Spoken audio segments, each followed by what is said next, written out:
Breaking news చూస్తున్నాం. లేఅవుట్ల క్రమబద్ధీకరణపై ప్రభుత్వం కీలక నిర్ణయం తీసుకుంది. గతంలో లేఅవుట్ల క్రమబద్ధీకరణకు అప్పటి ప్రభుత్వం నోటిఫికేషన్ ఇచ్చింది.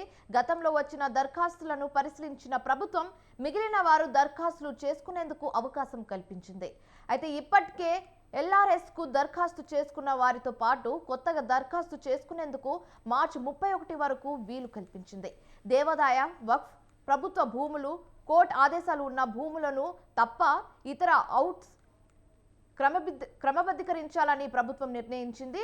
అయితే ఈ ప్రభుత్వ నిర్ణయంతో రాష్ట్ర వ్యాప్తంగా 20 లక్షల మంది దరఖాస్తుదారులకు లాభం చేకూరనుంది.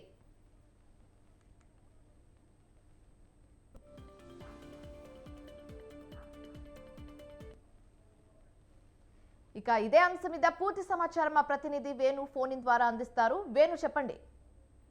ఎల్ఆర్ఎస్ దరఖాస్తులపై ప్రభుత్వం కీలక నిర్ణయం తీసుకుంది. 2020 లో అప్లై చేసినటువంటి ఎవరైతే దరఖాస్తుదారులు ఉన్నారో వారందరి దరఖాస్తులు కూడా పరిశీలించి దానికి సంబంధించి ప్రాసెసింగ్ చేయాలని చెప్పి కూడా ప్రభుత్వం నిర్ణయం తీసుకుంది.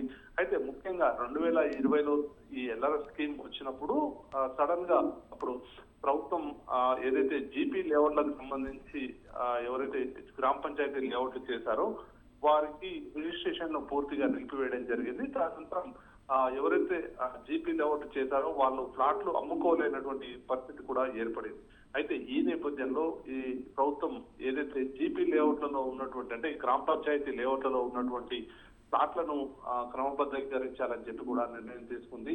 ఇక దీంతో అంటే ఈ సమస్య వల్ల దాదాపు రాష్ట్ర వ్యాప్తంగా కూడా కొన్ని లక్షల మంది కూడా ఇబ్బందులు ఎదుర్కొంటున్నటువంటి పరిస్థితి.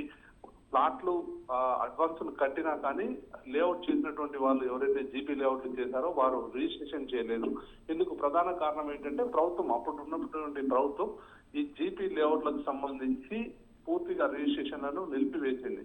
ప్రతి ప్రాంతంలో కూడా అంటే తెలంగాణలో ఉన్నటువంటి జిల్లాలలో అయితే డిటిసిపి అనుమతి, ఇక హెచ్ఎండిఏ లిమిట్స్ లో అయితే హెచ్ఎండిఏ అనుమతి తీసుకొని లేఅవుట్లు చేయాలని చెప్పి కూడా చెప్పినటువంటి పరిస్థితి. ఈ నేపథ్యంలో ఇటు అమ్ముకోకుండా అంటే అప్పటికే ఈ నిర్ణయం తీసుకునే నాటికే ఏవైతే లేఅవుట్లు ఉన్నాయో వాటన్నిటికీ మరొకసారి ప్రభుత్వం అవకాశం కల్పించింది. మార్చి 31లోగా ఈ దరఖాస్తులను చేసుకుని లేఅవుట్ క్రమబద్ధీకరించుకునేందుకు వెసులుబాటు ఇవ్వాలని చెప్పి ప్రభుత్వం నిర్ణయం తీసుకుంది.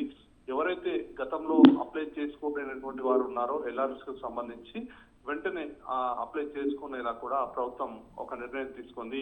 ముఖ్యంగా దేవాదాయ, వక్ఫ్, ప్రభుత్వ భూములు, కోర్టు ఆదేశాలున్న భూములను తప్ప ఇక మిగతా లేఅవుట్లు అంటే ముఖ్యంగా ఇటు డిటిసిపి, హెచ్ఎండిఏ కాకుండా చేసినటువంటి గ్రామ పంచాయతీ లేఅవుట్లు ఏవైతే ఉన్నాయో వాటన్నిటిని కూడా ఎల్ఆర్ఎస్ కింద క్రమబద్ధీకరించాలని చెప్పి ప్రభుత్వం నిర్ణయం తీసుకుంది.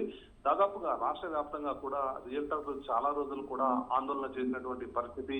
ముఖ్యంగా అప్పుడు 2020లో ఏదైతే ప్రభుత్వం తీసుకున్నటువంటి నిర్ణయం వల్ల జీపీ లేఅవుట్లలో ఉన్నటువంటి ప్లాట్లు ఏవి కూడా రిజిస్ట్రేషన్ కానటువంటి పరిస్థితి.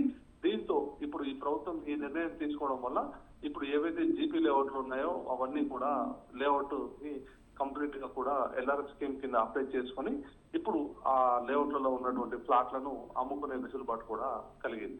మొత్తంగా ఏదైతే ఇప్పుడు ప్రభుత్వం ఇటు గతంలో ఎవరైతే ఛాన్స్ మిస్ అయ్యారో వారందరికీ కూడా అవకాశం కల్పిస్తూ నిర్ణయం తీసుకున్నటువంటి పరిస్థితి ఉంది. Right, thanks for the updates Venu.